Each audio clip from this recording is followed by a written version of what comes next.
So Imana ibaheze umugisha. Nshimiye Imana ko uyu munsi Imana itugiriye neza. Nari maze iminsi ntekereza kugirana ikiganiro namwe inshuti z'Imana mutuye kure. Amazina yanjye banyita Prophet Habakuk cyangwa se Habakuki. Imana ibaheze umugisha. Ntuye mu gihugu cy'u Rwanda, i Kigali niho ntuye, nsengera mu itorero bita New Vision Pentecostal Church.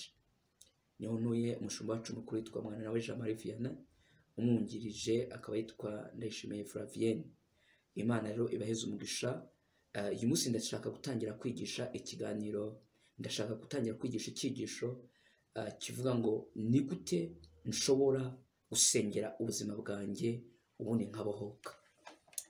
Icyo nicyo kiganiro tugiye kugirana, twibaza ni gute nshobora gusengera ubuzima bwanjye nkabohoka imivumo cyangwa se karande z'imiryango cyangwa se amagambo abanzi bacu, abanzi bagiye bakwatura ku buzima bwabo.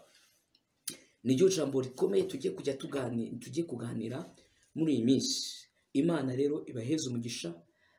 Abatuye mu bihugu bitandukanye mbanje kubasuhuza mu izina ry'umwami wacu Yesu Kristo. Imana ibaheze umugisha. Abumva ururimi rw'ikinyarwanda, abatuye mu bihugu bitandukanye, ari Amerika, mu bihugu bya Afurika, abatuye Burundi, abatuye mu Rwanda, hose Imana ibaheze umugisha. Tugiye kubanza dusenge dushima Imana kuko Imana itugire neza. Mugiye kuganira n'umuhanuzi w'Imana Habakuki. Imana ibaheze umugisha. Reka tubanze dusenge isengesho rigufi, niturangiza ntangire mbabwire icyo Uwiteka yashize ku mutima. Imana ibaheze umugisha mwese na rya Yesu. Mwami Yesu Kristo, turagushimiye tugaha icyubahiro. Tugushimiye kuko wabanye natwe kuva mu gitondo tukaba tugeshe ano masaha.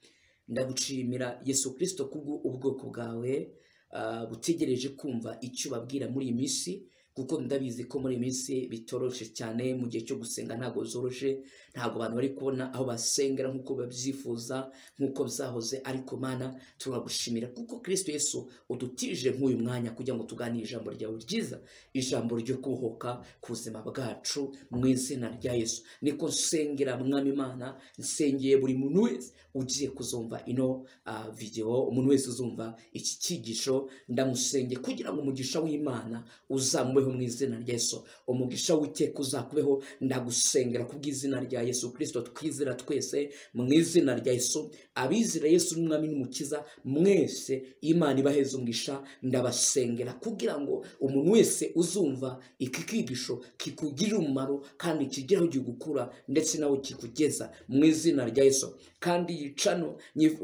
Mwami Yesu Kristo ndayisengera kuko nyitangije kugira ngo njye mbwiriza ubutumwa bwiza ku bwoko bwawe batuye hirya no hino, kugira ngo umugisha wawe ubashe kubageraho Mwami Yesu. Mwami Imana rero ndagushimiye kuko uziye kubana natwe muri aya masaha, mu izina ryawe Yesu tubisabye twizeye kuko uzumvise. Mu izina ryawe Yesu, mu izina rya Yesu tubisabye twizeye, amen. Imana ibaheze umugisha.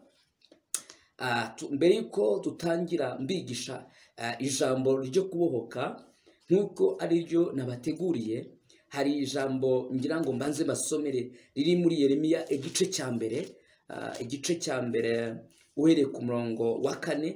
Niryo jambo ngiye guheraho mbanze mbasuhuze muri iryo jambo.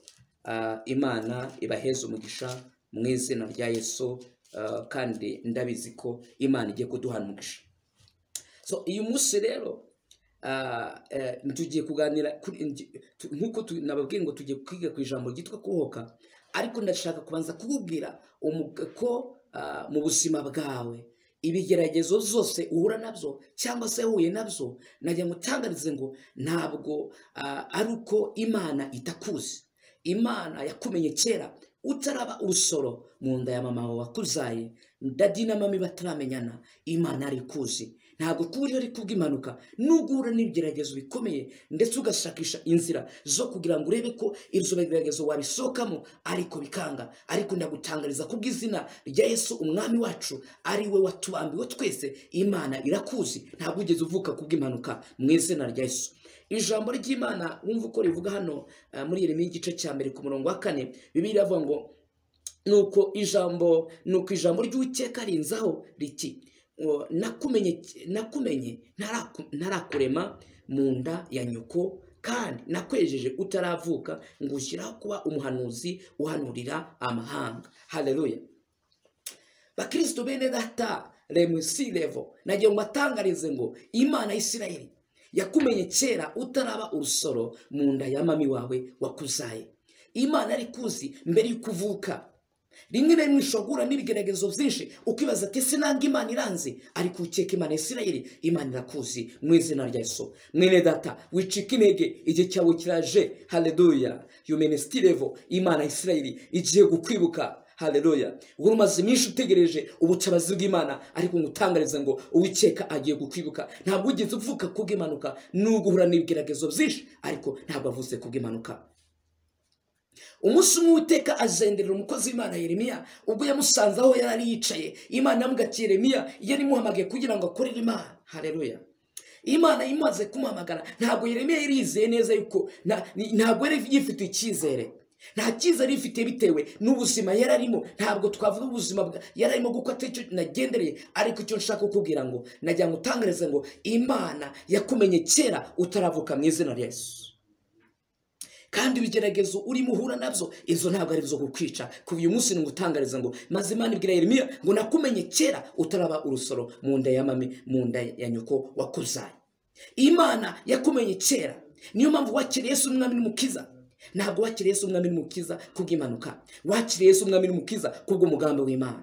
Bene data, hari benshi bifuza kwakira Yesu n'umwami n'umukiza, ariko na n'uyu munsi ntabwo barabona ayo mahirwe. Ariko ngutangariza ngo iyo munsi umenye ngo ngutangariza ngo wavutse kubw'umugambi w'Imana. Ibigeragezo uhura nabyo, ibyo ucamo ku manywa, ibyo ucamo nijoro, ariko wabaye kubw'umugambi w'Imana. Ntabwo ugeze uba kubw'impanuka, ahubwo wabaye kubw'umugambi w'Uwiteka mu izina rya Yesu. Imana ya Isirayeli iguheze umugisha. Romestirevo nangomene hita, ndagusengera mu izina rya Yesu kubw'imbaraga z'Imana. Amavuta y'Uwiteka akurukire, usobanukirwe cyatumye ubaho. Ntabwo avutse kubw'impanuka, nubwo rimwe na rimwe abantu bagusuzugura bakagufata nk'uko bakabona ukubona ko nta kintu ushobora kubamarira, ariko ngutangariza ngo Uwiteka arakuzi kandi yakumenye kera. Imana iguheze umugisha. Imana yakumenye kera, amazina yawe irayazi, nubwo imiryango itagira icyo kumarira, nubwo bagusuzugura bakagufata nk'uko bashatse, ariko Uwiteka yakumenye kera utaraba urusoro mu nda ya nyoko wakuzaye mu izina rya Yesu. Niko Imana yabwiye Yeremiya. Yeremiya nawe nta kizere yifitiye. Nta icyo gihe Yeremiya ngutangariza ngo nta kizere yifitiye mu buzima. Yarazi ko gusa ubuzima bwiwe azabaho uko nguko, ariko umunsi Uwiteka amusanga aho yarari. Uwiteka aramubwira ati Yeremiya, ni ukuri ngewe nkureba ndabona wavamo ikintu gikomeye. Nagira ngutangariza ngo ijisho ry'Uwiteka yo kureba. Imana yakureba ko uri umuntu udasanzwe, uri umuntu ukomeye, ahubwo ikintu ushigaje ni ukwisobanukirwa. Nagira ngutangariza mwene data, igihe kirageze ngo usobanukirwe umugambi Imana igufiteho. Ntabwo ntuteshwa, ntugire ubwoba yuko abantu bakureba. Abantu ushobora kukureba uko bashatse, ariko Imana ntabwo imeze nk'abantu.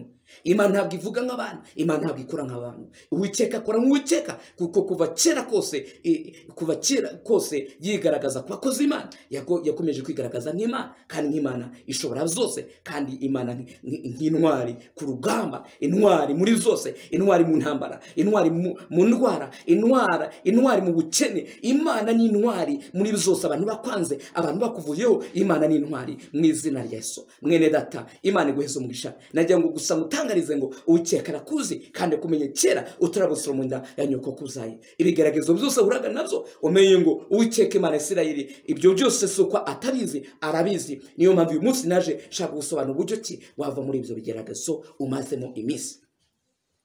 Ushobora gutangaza ukavuga ati ese ko nasengewe imyaka myinshi, ukibaza ati ese ko nasengewe n'abakozi b'Imana batandukanye, ariko nkabona nta mpinduka mu buzima bwanjye. Ariko ngutangariza ngo najya nkwigisha uyu munsi ku buryo ki Imana ishobora kukubohora, kandi binyuze mu masengesho usenga. kuko Imana iguheze umugisha. Icyo nicyo nagira ngo usobanurire mu izina rya Yesu Kristo. Iyo munsi makaze mutware bw'intumwa n'abahanuzi, ndagusengera amavuta y'Imana akumanukire kugira ngo usobanukirwe ko uyu munsi ntabwo ugeze uvuka kubw'impanuka, ahubwo wavutse kubw'umugambi w'Imana. Yonestirevo, izina amazina yawe yose Uwiteka arayazi, nubwo mami wawe atabariho, nubwo data atabariho, ariko Uwiteka arakuzi, yakumenye kera mu izina rya Yesu, mu izina rya Yesu Kristo. Nicyo ngira ngo musobanurire iyo iyo munsi Imana iguheza umugisha, kandi Imana yaza kuduhana umugisha twese mu izina rya Yesu. Imana ikutugirire neza twese.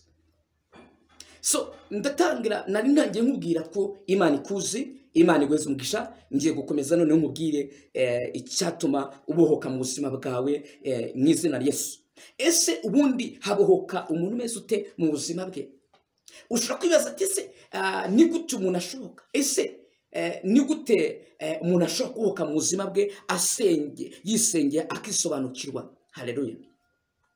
Ubundi muri isi, muri iki gihe tugezemo, ni igihe twagiye duhura na byinshi, nawe wahuye nabyo, wowe n'ibyo bigegezo bikomeye. Wari ufite ikibazo cyangwa se rimwe na rimwe hajya havuka abigisha batandukanye bigisha bavuga ngo muze tubakureho karande. Ese kuko karande zibaho? Nagiye ngutangarize ngo karande zibaho. Restire vomeni. Nagiye ngutangarize ngo karande zibaho. Ushobora kuba rimwe na rimwe utashobora no kuzumva ati se karande ni iki mu buzima? Karande itandukanye burya n'abadayimoni. Karande icyo twakwita karande ni imivumo y'ibisekuruza tuvukamo. Murabizi neza abanyarwanda ndetse n'abanyarwandakazi ndetse n'abanyamahanga, hafi ya bose bagiye bagira ibintu byinshi bitandukanye, bagiye basenga ibigirwamana byinshi bitandukanye. Haleluya, haleluya. Imana igweze umugisha. Bagiye basenga ibintu byinshi bitandukanye, bagiye baterekera, baje baraguza, mbese byinshi, bagiye bakora amabi menshi atandukanye. Na n'uyu munsi hari imiryango imwe n'imwe igikora ibyo bizira byinshi. Ariko Remesikevo uyu munsi ndagira ngo utangarize uburyo ki ushobora kuva muri ibyo bintu mu izina rya Yesu. Uwiteka Imana Isirayeli arakwibutse, kuko ndabizi waragiye ushakisha buryo ki bagusengera ngo Menestirevo bagusengera urebe ko wabohoka, ariko byaranze. Ariko umunsi nkuzana igisubizo kivuga ngo birashoboka ko nasengera ubuzima bwanjye nkabohoka mu izina rya Yesu. Kuko wajya uhura n'abateka mutwe benshi bakubwira ngo uyu munsi zana amafaranga kugira ngo ubohoke. Baje baza baguceka umutwe bakubwira ngo iyo munsi zana amafaranga ubashe ibihumbi 50, ibihumbi 5 se, mbese ati kugira ngo mbese ubohoke nuko ugomba gutanga ayo mafaranga. Ariko nkubwire bene data, ntabwo gutanga amafaranga aricyo kizatuma ubohoka. Ntabwo byakunze. Waratanze ariko biranga, waratanze buri munsi biranga. Wagiye kubahanuzi batandukanye, ujye kuvuga ubutumwa batandukanye, bavuga bitangaza bikomeye ku mateleviziyo no ku radio, babahamagara ati muze tubasengere tubakureho imivumo ndetse na za karande. Ariko umunsi narasenze mu minsi ishize, Imana irambwira ngo ubwoko bwanjye bwishwe no kutamenya no kudasobanukirwa Yesu Kristo bafite uwo ari we. Ikibazo ufite ni ukudasobanukirwa Yesu ufite. Imana igweze umugisha. Ese ni iyihe nzira nshobora gucamo kugira ngo mbohoke nk'umukristo wakiriye Yesu n'umwami n'umukiza? Iki cyigisho nagiteguriye abizera Yesu n'umwami n'umukiza, kuko abo nibo basi nibo basobanukirwa ibaboha. Kuko abandi bose bo batakijwe, abenshi ntabwo bazi nimba banaboshe, abenshi bagenda gutyo uko bashatse. Ariko ndagira ngo utangarize ngo twebwe nk'abizera rimwe na rimwe tujya mu mwuka, twarebesha amaso y'umwuka tukabona ko ari ibintu byinshi duhanganye nabyo kandi bikomeye. Ibyo bintu bikagenda bitubuza amahirwe, bikatubuza amahirwe atandukanye. Ukiga uhagira amahirwe, bamwe na bimwe izo karande zijya zibabuza kwiga.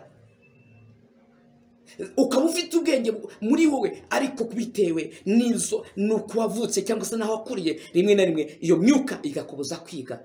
Ukaba ufite ubwenge buhagije, ariko ukabura uburyo kiwiga. Satani abagutsikamira ubwenge bwawe, akabutsikamira, kandi ufite impano y'Imana yo kwiga muri wowe, ariko kubera ko wavukiye mu buzima butandukanye, mu buzima bugoranye, rimwe na rimwe bukakuza amahirwe yo kugira ngo gute wige. Ariko nagiye mutangaza ngo hari igisubizo kitwa ari igisubizo gituruka ku mwami wacu ari we Yesu Kristo, ukamenya byose. Kandi Yesu ni umukire, Yesu ntabwo ari umukene. Ibiganza bya Yesu biruzuye, ntabwo uko abantu bitekereza ariko biri. Najya mutangarize ngo Yesu afite inzira zirenga 1000, muri iyo nzira harimo iyawe mu izina rya Yesu. Yesu agufite inzira zirenga 1000 kugira ngo agutabare. Uyu munsi nimutangarize ngo Yesu agufite inzira zirenga 1000 kugira ngo ugutabare mu izina rya Yesu. niyo mpamvu ngusengera ngo uyu munsi Imana igufashe igufungura amaso y'umwuka kugira ngo wumve icyo Uwiteka avugana nawe mu izina rya Yesu. So navuga ngo imivumo y'imiryango itandukanye, buriya icyambere nimba ushaka kubohoka mu buzima bwawe, hari igihe tujye twishuka ngo gusigwa amavuta n'ibindi byinshi nibyo bituma tubohoka. Ntabwo amavuta ari cyo kintu gituma ubohoka mu buzima bwawe, kuko abenshi barabasize, baradusiga, baragusize, ariko amavuta nta kintu kiza kumarira. Ariko nagira ngo utangarize ngo Yesu Kristo ijambo ry'Imana niryo rishobora kukubohora kandi ukabohoka. Ntabwo amavuta nyatesha agaciro, kuko amavuta afite umumaro. Ariko burya kera ari amavuta yajyaga akoreshwa mu gihe cyo kwimika abami n'abatware. Yesu ndabyemera ijambo ry'Imana avuga ngo ubu natwe turabatambyi n'abami n'abatware. Izo ndabyemera kuko ariko ijambo ry'Imana rivuga, ari amavuta koko turayemerewe. Ariko uyu munsi abantu bayahinduye business, bahinduye business. Amavuta bayatesha agaciro, batesha agaciro amavuta, bayatesha agaciro kubera ko babo mbese umuntu mbese bayahinduramo akajagari. Niyo mpamvu uyu munsi amavuta nta kintu kimaze. Amavuta y'ukuri natutse mu ijambo ry'Imana no mu masengesho mu izina rya Yesu. Imana rero iduhana umugisha kuri ano masaha, turacyakomeje kuganira ku bw'ijambo ry'Imana. Ese niki cyambere nakora kugira ngo mbohoke? Icyambere ngiye ngutangarize ngo reka tubanze dusome ijambo ry'Imana dusanga mu gitabo cya Yohana igice cya mbere. Yohana igice cya mbere, Yohana wa mbere igice cya mbere. Imana iguheze umugisha. Yohana wa mbere igice cya mbere uhereye ku murongo wa 5. Bibiliya iravuga ngo uhereye ku murongo wa 5 biravuga ngo ku mutwe aravuga ngo utagendera mu mucyo w'Imana nta sano afitanye nayo. Ubu nibwo butumwa twumvise buvuye kuri we, tukababwira yuko Imana ari umucyo kandi muri yo hatari umwijima na muke.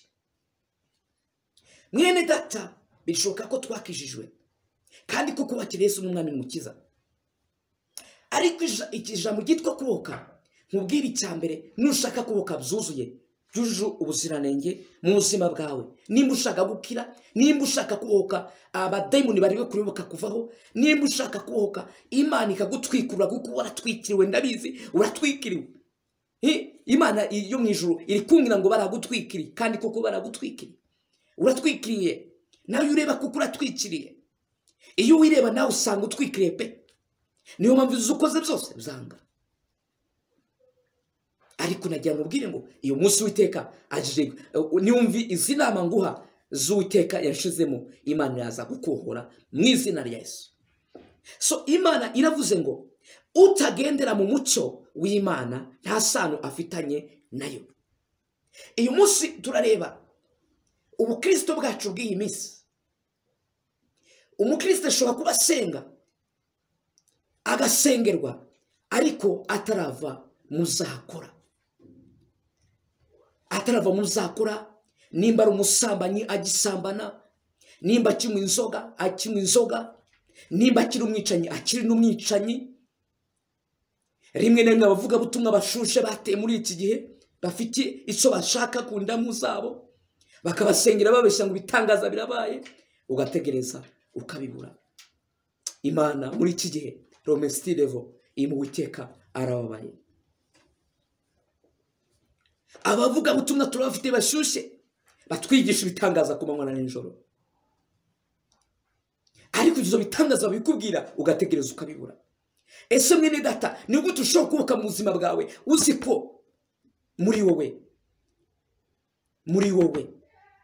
uri umusambanyi ruharwa? Nubwo bagusengera bakagushaho amavuta yose ya elayo iriya cupa ryose bakarikumariraho, ntabwo uzigera ubohoka. izo mutangarize ngo nyine abavuga butumwa barateye bashushe, utazumva bigisha ngo babwire kugira ngo inzira yo kubohoka iyo ariyo. Inzira ya mbere yo kubohoka ni ukuva mu byaha. Mwene data, nshuti y'Imana, nshuti y'umusaraba, Bibiliya tubwira muri Yobu ibice 28 ku murongo 28 biravuga ngo kuba Uwiteka nibwo bwenge, kandi ukuva mu byaha niko kujijuka. Nagira ngo ngutangarize ngo kuva mu byaha niko kujijuka, kuba Uwiteka nibwo bwenge, kandi kuva mu byaha niko kujijuka. Ica nimba ushaka kubohoka byuzure ubuziranenge mu buzima bwawe, banza usohoke muri ibyo byaha byakubase. Nimba ushaka kubohoka mu buzima bwawe, banza usohoke muri ubwo busambanyi. Nimba ushaka kubohoka mu buryo budasanzwe, banza usenga Imana iguha icyerekezo, watura ibyo byaha byawe. Dore abenshi abakobwa bamwe na bamwe murakuramo amada buri munsi. Izo ni karande zitandukanye z'ibisekuruza tuvukamo. Ariko nagiye ngutangarize ngo remusitike urifuza Imana kwikuboho. Mwene data, nimba ushaka kubohoka kwa mbere atari za nyigisho zo kubashyushya, icyambere banza utandukanye n'icyaha. Banza useparating ubuzima bwawe n'icyaha icyo ari cyo cyose. Kuko nagiye ngutangarize ngo iyo umuntu amaze kuba Uwiteka kuba Uwiteka nibwo bwenge, kandi kuva mu byaha niko kujijuka. Iyo umaze kuva mu byaha burya Uwiteka kukubohora biroroshye cyane. Kuko kukubohora ntabwo ari umunsi umwe nk'uko tujya tubyishuka. Nemosikerevo ntabwo ushobora kubohoka umunsi umwe. Tingostirevo ntabwo wabohoka umunsi umwe. Ntabwo umunsi umwe bagusengera nk'uko uriya bajya bakubeshya. Kuruka ntabwo bivuga kubohoka. Kuruka ntabwo ari kuvuga kubohoka. Kuko muri minsi Satani afite strategy nyinshi zitandukanye arimo akoresha yitirira izina rya Yesu Kristo. Kuruka ntabwo ari kuvuga kubohoka. Bakozi b'Imana mutandukanye, mureke kubesa abantu b'Imana. Mwigisha ubwoko bw'Imana, kuko Bibiliya ivuga ngo ubwoko bwanjye bwishwe no kutamenya, bwishwe no kubura abakozi b'Imana bukuri babigisha inzira gakiza kugira ngo bashe kubohoka mu byaha. Nimba ushaka kubohoka by'ukuri, nkubwire mwene data, banza usohoke mu byaha. Sohoka mu bugambanyi, kugambana byaguteye muri we, ugambanira bagenzi bawe. Nta n'ikintu mupfa, kandi uri umukristo. Ijambo ry'Imana tubwiye ngo kuba Uwiteka nibwo bwenge, kandi kuva mu byaha niko kujijuka. So Bibiliya hano yatubwiye ngo Imana ni umucyo. Imana yatubwiye ngo ubu nibwo butumwa twumvise buvuye kuri we. Ubu nibwo butumwa twahawe n'Uwiteka, tukababwira yuko Imana ari umucyo, kandi ko muri yo hatari umwijima na muke. Imana yacu dusenga muri yo nta mwijima uturamo. Imana dusenga ni umucyo. None guki bene data, nimba tugikora iby'imwijima kandi twitira ko turi abana b'Imana, none ni gute ushobora kubohoka mu buzima bwawe? Ni gute Uwiteka ashobora gukura icyo cyanyu bagushizeho? Ni gute Uwiteka ashobora gucagagura umunyururu mu buzima bwawe? Abenshi dore mwaranashatse, ariko ingo zanyu zibayona mu buzima bwawe. Naje mutangarize ngo igihe kiraje kirasohoye, ubwo Uwiteka azigo agiye gukorana n'abantu bahagaze mu kuri kw'ijambo ry'Imana. Abateka mutwe igihe cyabo kirasohoye. Nagira ngo mbatengarize ngo mwabateka mutwe mwe mukorera mu mpande zose z'isi, mukoresha za social media, mukoresha ivuga butumwa ry'ibinyoma, ry'ibitangaza bitariho zo kubeshya intore z'Imana. Igihe cyanyu kirasohoye. Ejo bundi Uwiteka arambwiye ngo bene data, abantu bari mu basenga mu kuri no mwuka, Imana igiye kubagira neza, Imana igiye kubasubiza. Ngo ubundi Uwiteka ngo umuntu wese wagiranye isezerano n'Imana, ngo Imana igiye kubasubiza, ngo nirangiza ihereko igaruka ize gutwara intore zayo. Kuko ijambo ry'Imana tubwira ngo nta deni Imana izigera igirana n'umuntu wayo. Mwene data, wavuganye n'Imana, wavuganye n'Imana ibintu byinshi, ariko Satani akugira isari mu buryo budasanzwe. Ariko igihe kirageze ngo usobanukirwe romestirevo usobanukirwe ubuzima bwawe maze usenge kuko Uwiteka aje kuguha umugisha nyuma yo gusenga, yo gusobanukirwa, nyuma yo kuva mu mwijima kuko utuye mu mwijima kandi uvuga gusenga. Sohoka mu magambo, sohoka mu moko. Turamoko irakubase, iyo nayo ni karande mbi. Iyo ureba umuntu uba ureba amazuru ye, wibaza ati ese uyu muntu ni muntu ki? Ibyo byarakubase. Muri iyi minsi ikibazo dufite amatorero ni uyu munsi dufite ikibazo cyo gukizwa neza nk'uko Uwiteka bishaka. Na uyu munsi n'abakijijwe barakironda. Ngo uyu ngo araturuka i Burundi, araturuka Uganda, araturuka hanaha Zumba gutyo akidori mbese. Na uyu munsi icyo ni ikibazo dufite mu matorero. Ariyo impamvu Imana isa nkaho yatujije, yaturetse. Imana imegenda itureka bitewe n'iki? N'ivangirwa rikomeye mu matorero. Niyo mpamvu ubona itorero ririmo rigenda rita agaciro. Ku isi hose itorero ririmo rigenda rita agaciro bitewe n'iyo myuka yo kwironda. Ariko icyo twita umukristo wakiriye Yesu umwami n'umukiza muri we arisobanukirwa, yarangiza akamenya ko mwene se wese ari mwene se. Izo kuva ngo aho uturuka ngo uri iki, izo zose ayo moko yakubase uyasokemo. Kuko ntuzigera ujya mu ijuru, iryo juru bakubesha, izo bitangaza biri guhanura bakubesha, ntabyo uzigera ubona utarasohoka muri iyo myuka. Imana irahagurutse romestike, Imana igiye guhaguruka, ize guhagurukira abo biyitirira abakozi b'Imana batigisha intore z'Imana zo gusohoka muri iyo myuka yo kwirobanura. Imana ntabwo Imana ari y'abazungu, ntabwo Imana ari y'abirabura, ntabwo Imana ari y'abarundi, ntabwo ari Imana ari y'abanyarwanda, ntabwo ari Imana ari amoko runaka dutekereza, ntabwo ari y'abutu cyangwa se abatutsi. Imana niyo wizeye Yesu n'umwami n'umukiza yarangiza agakora ibyo gukiranuka. Biravuga ngo abakora ibyo gukiranuka abo bose Uwiteka arabemera. Yesu mbabwire ngo ndabona ahagurutse ku ntebe ye, aje Yesu kandi aje gukora icyo twita umukwabo, kuko umukwabo wo ntabwo arawukora.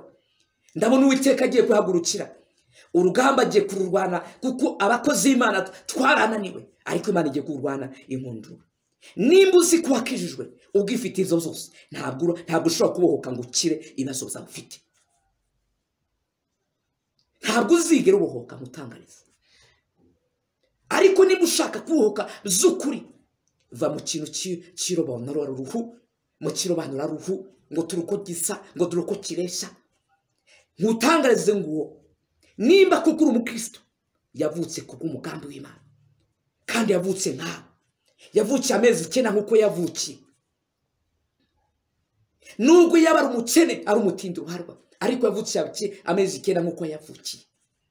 Kuki ufata mwene se ukamufata ko nta kintu amaze mu rusengero rw'Imana, ukamusuzugura uko ushatse, ukamuca amazi, ukazira abo uheza agaciro n'abo utesha agaciro. Kandi twese tubeshya ngo iri jambo ry'Imana ngo twese turabakristo. Iri jambo risobanura ubumwe ku itorero ry'Imana. Itorero kugira ngo na niyo umunsi ubutumwa bwiza butugereho nuko bagize ubumwe, bagira urukundo, barakundana, barafashanya muzo bageragezaga gukora byose. Ariko muri iyi minsi birababaje cyane, Imana irababaye. Ndetse n'abakozi b'Imana benshi baragenda bishyira, aho kujya bakora umurimo w'Imana baragenda bishyira. Mwene data, ntabwo icyo Uwiteka aricyo yaguhamagariye. Turanga kwita ku nzima, ukita ku benshi muri iki gihe. Imana yaramubwiye ngo ikibazo abantu bagiye bagira kivunga sengero, abakozi b'Imana twagiye tubigiramo uruhare, abashumba mwagiye mubigiramo uruhare, abahanuzi mwagiye mugiramo uruhare.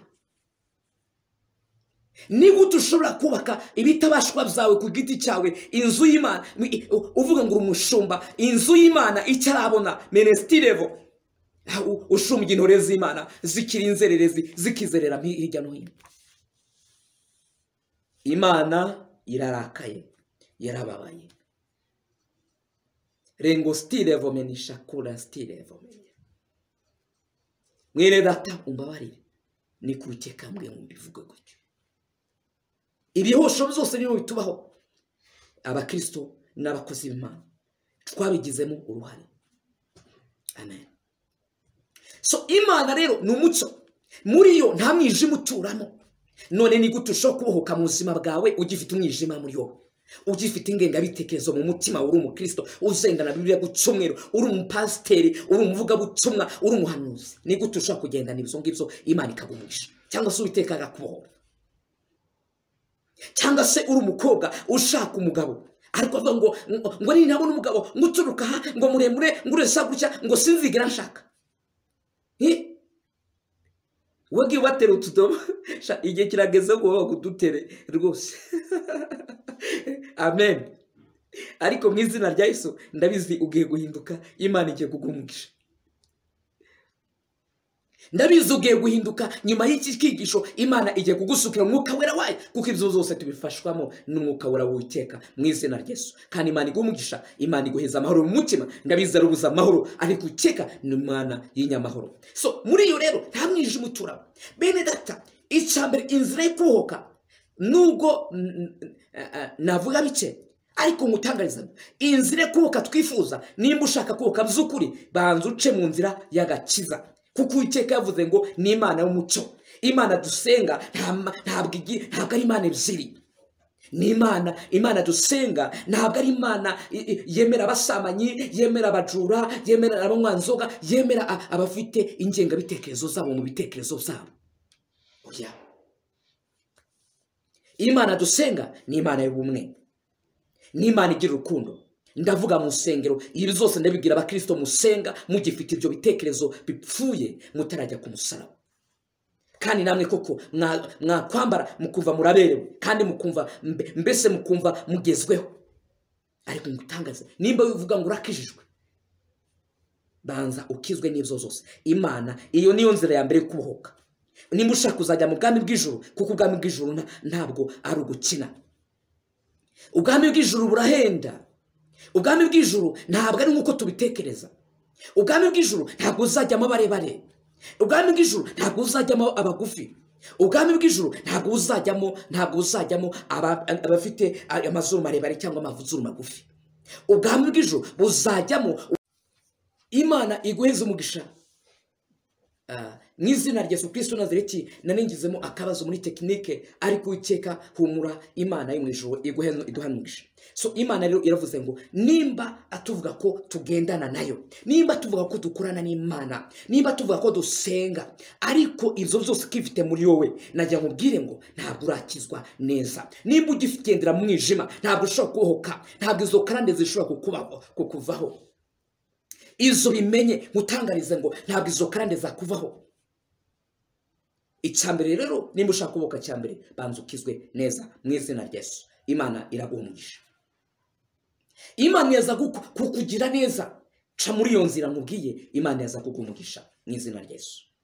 Bibiliya ikakomeza ikatubwira ku murongo wa 7 ngo ariko rero iyo tugendera mu mucyo nk'uko nayo ari umucyo, tuba dufatanije ubwacu, kandi amaraso Yesu umwana wayo atwezaho ibyaha byose mu izina rya Yesu. Amen.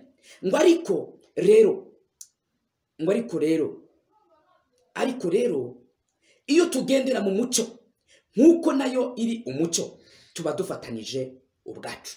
Ngiyo tugendera mu mucyo nayo nk'uko ari umucyo, tuba dufatanije iki? Ubwacu. Mu izina rya Yesu Kristo ndagusengera umutima wawe, Imana iwuhereze inzira zigana Isiyoni. Inzira zawe zibe inzira zigana Isiyoni. Imana ihereke ikore igitangaza. Imana ikubohore izo ngoyi bari barakubohesheje mu izina rya Yesu. Ngo tuba tufatanije nayo, ndetse Imana kubw'amaraso Yesu yavuye aratwezaho izo bicumuro. Igihe kirageze uyu munsi ngutangarize ngo Uwiteka ari kumwe nawe. Uwiteka arashaka gukweza, Uwiteka arashaka kuguhumanura, Uwiteka arashaka kukugira mucyo. Ariko uyu munsi wemere kwezwa n'amaraso Yesu. Iyo niyo nzira ya mbere yo kubohoka. Imana iguheze umugisha. Ni ku Uwiteka yambwiye ngo nkubwire ngo nimba ushaka kubohoka, yo next level, banza utandukane n'icyaha mu izina rya Yesu. ubwo bwibone bwawe wagiraga mu buzima bwawe busanzwe, ubwo bwibone utandukane nabwo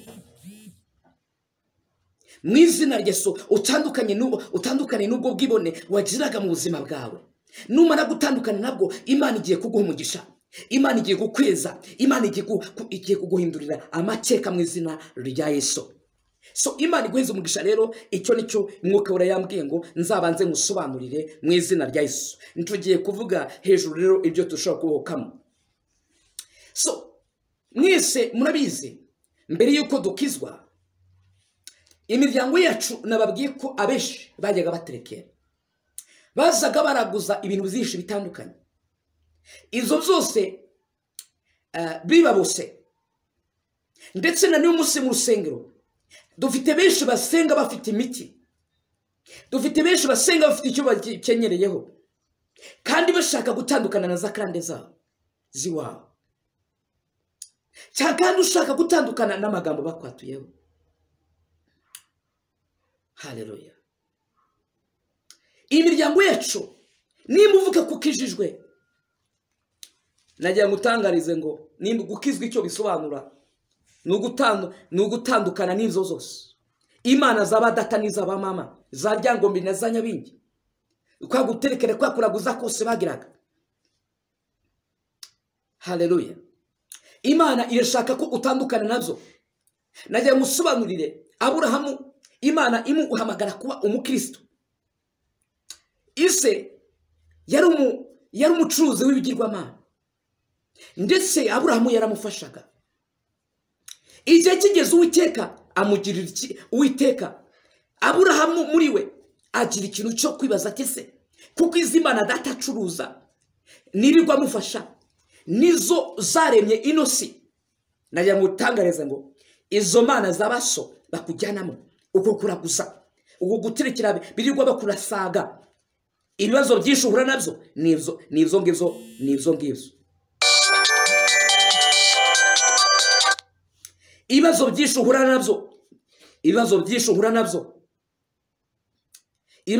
uhura nabyo naho birirwa bakuzana, bakujyanye bakaguca indasago, kuko wagiranye igihango na za nyabingi, wanyigiranye igihango n'abadayimoni, wagiranye igihango n'izo mandwa zo mu miryango. Ariko nagira ngo ubwire ngo igihe kirageze ngo usobanukirwe ni ukuri nimba urakira Yesu n'umwami n'umukiza, ugomba kuba separated, ugomba gutandukana n'imana z'imiryango yiwanyu. Aburahamu Imana imaze kumugira icyizere, amaze gusobanukirwa, amaze kureba akabona ko izo mana atari zo zaremye isi n'ijuru, atari zo zamuremye. Aburahamu Imana imurebye iravuga ngo uyu mugabo ntabwo namureka kugira ngo agumane na se, agumane na nyina, agume mu gihugu cy'iwabo, kuko iyo agumayo yari kuzajya agumana imico yabo. Imana iramubwira ngo siga so na nyoko. Ubu nicyo twita gukizwa. Hari ibyo usiga, urashaka gutandukana na karande. Hari imana za mami na dadi ugomba gutandukana nazo. Hari ibyo mami wajya kugira ngo jyamo, ugomba gutandukana nabyo. Urashaka Uwiteka kugira neza, remusikevo, wowe ushobora bikoze utanabizi, utazi ko bizakujyaho ingaruka. Ariko nagira ngutangarize ngo igihe kiragije kirasohoye. Imana irambwiye ngo igihe kiracawe n'iki cyo kugira ngo usobanukirwe, utandukanye n'iyo zo mana za mami na dadi, ndetse ibyo baguhaye wagendanaga ubijugunye mu izina rya Yesu, ubitwike mu izina rya Yesu. Imana izahera ko izaguha umugisha, izaguha uburame, izakujya neza, izakubohora, izo karande zizakuvaho. Imana izaguhanaguraho izo karande umwanda. Amen. Haleluya. So Aburahamu ni Imana yambwira ngo siga so na nyoko, usige bene so bose, kugira ngo nzaguha umugisha. Ntabwo ushobora kubona umugisha w'Imana usiri kumwe n'Imana za dadi na mami, uzirahira bya bindi by'ibisekuruza by'iwanyu. Ntabwo ushobora kubona umugisha w'Imana. Izo ni karande. Aburahamu Imana yambwira ngo tandukana na so. Urumva icyo kintu ntabwo cyoroshye. Buriya ushobora kubana nabo, ariko imigenzereze yabo mibi ntuyigemo. Nimba bicaye bavuga ibipfuye ntubibemo. nimba bagiye guterekera za mana zabo buri mwaka ntuzigemo, izo nama zabo ntuzigemo. Aburahamu rero yumvira Imana. Ese wowe wakumvira Imana kushaka kubohoka ko mbona kurushya? Urabisanga mu Itangiriro ibice 11 nibwo uzamenye ibyo se w'Aburahamu kera ibyo yakoraga. Yari umucuruzi w'ibigirwamana. Ariko Aburahamu yumviye Uwiteka. Ese wakumvira Imana ikaguha umugisha? Imana ibwira ngo Aburahamu we nunyumvire kugira ngo nguhe umugisha, nuko ugomba gutandukana na mami na dadi. Izo bakora ugatandukana nabyo. Ibipfuye nimba murabizi inzizo kandi nimbizira gatsindwa n'Imana. Umukobwa ashaka kwigirira umusore bakundana akamubwira ngo iby'imiryango nababwiraga by'amoko, akambwira ngo nimba aturuka muri umuryango ntitumushaka. Ibyo nabyo birahari, ni ikibazo gikomeye. Ariko igihe kiraje kandi kirasohoye, Uwiteka agusobanurire kandi usenga Uwiteka akore no ku muryango wawe.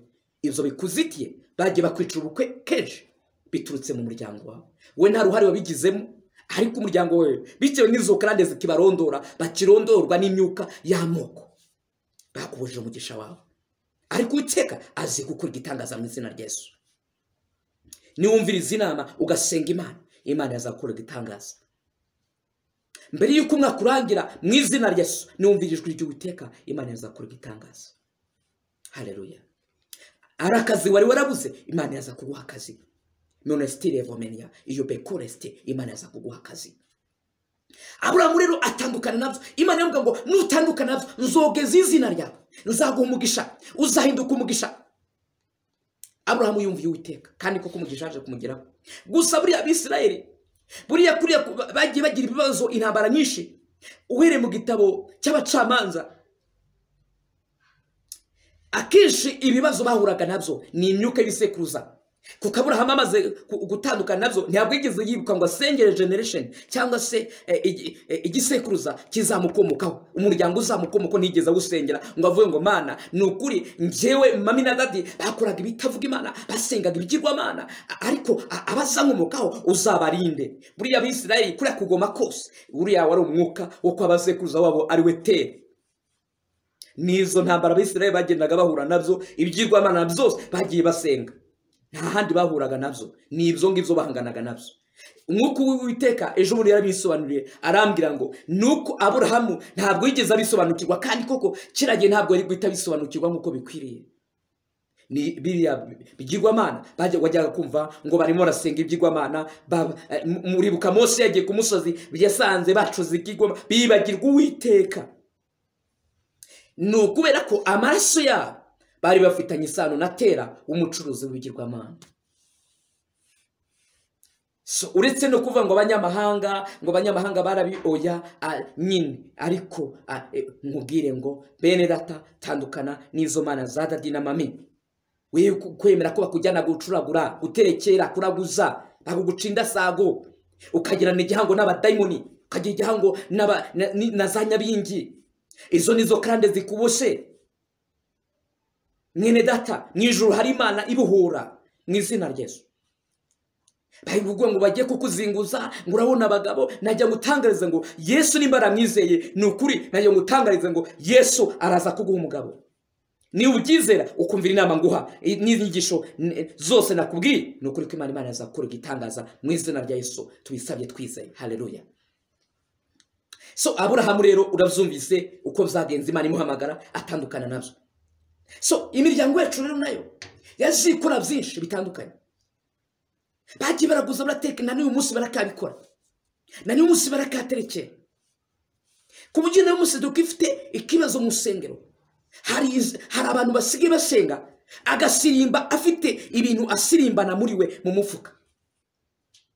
Ariko ngo ni ukuri birababaje cyane kuba wasenga Imana ufite ikintu usirimbiraho.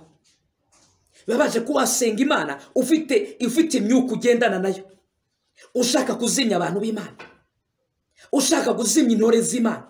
Najya ngutangariza ngo igihe kirageze Uwiteka ajya gusinziriza ubuticura. Niwanga kubireka ibyo byose, niwanga kureka ibyo ngo korera Uwiteka, umunsi umwe Joshua yarebye bimurembeje, abisirayeli bakomeje gukorera izindi mana, aravuga ngo njyewe n'inzu yanjye tuzakorera Uwiteka mu izina rya Yesu. Wowe wahisemo gukora inzu y'Imana kuko gukorera Uwiteka ko nta ngaruka mbi bigira.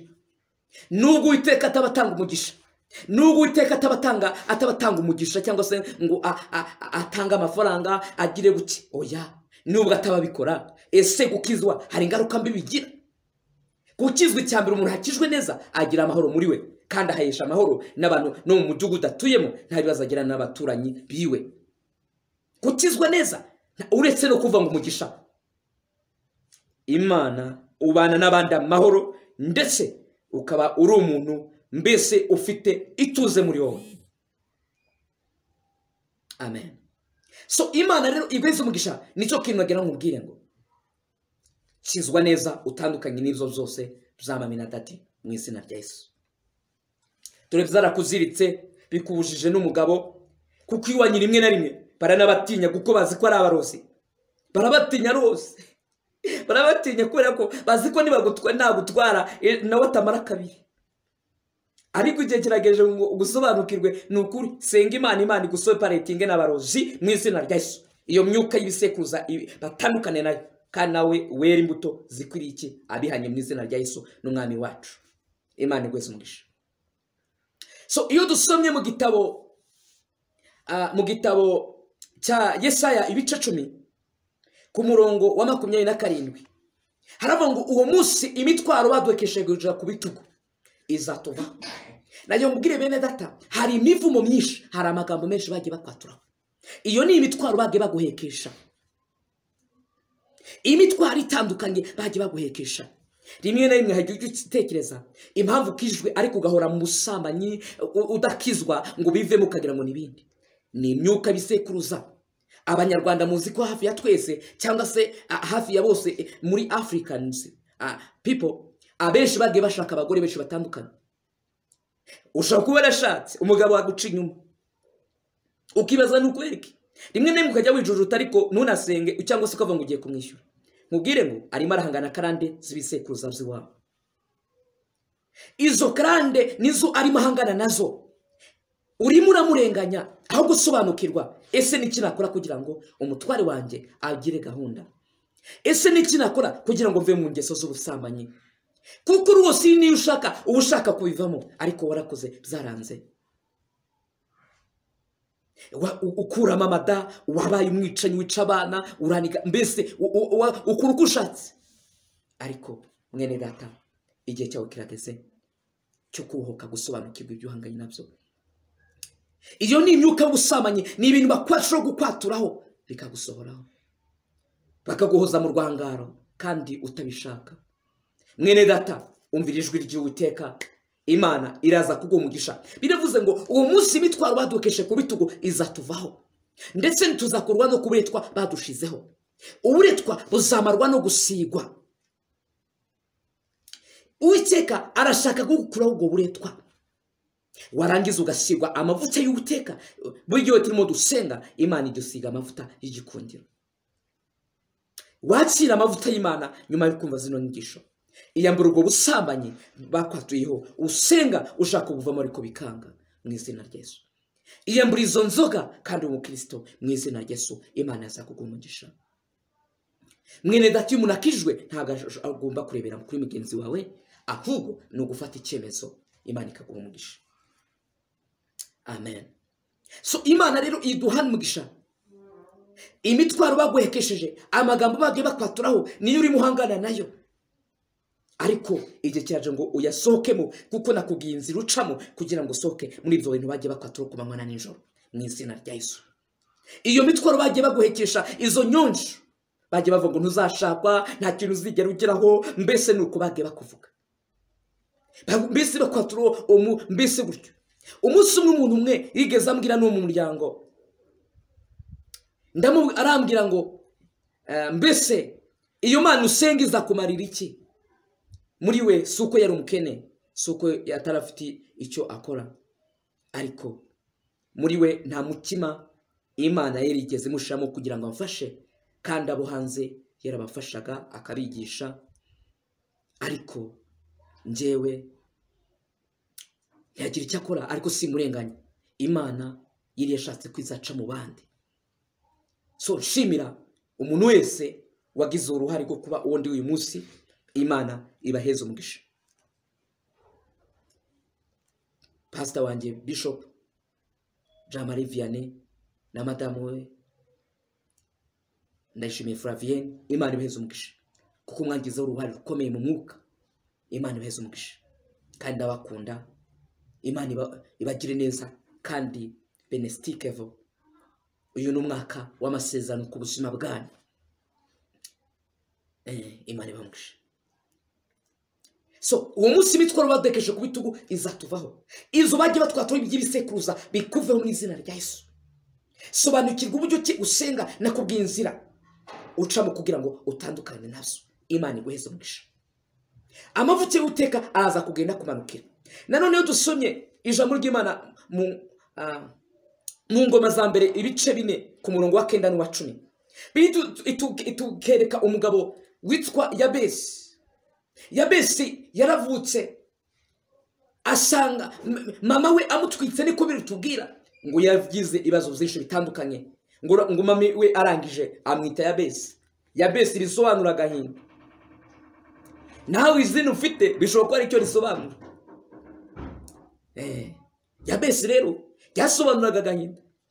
Yabesi amaze gukura akurira mu buzima bugoranye cyane, ariko ngo arasenga aravuga ngo Mana we nukuri ndakwinginze ntabara uyu muruho nkurweho.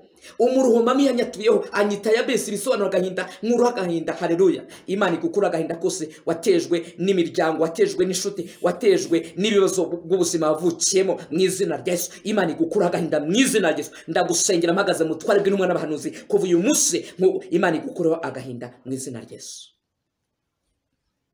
Imana igukura agahinda umara imyaka myinshi. Imana igukuraho imitwaro baguhekesheje umaze igihe.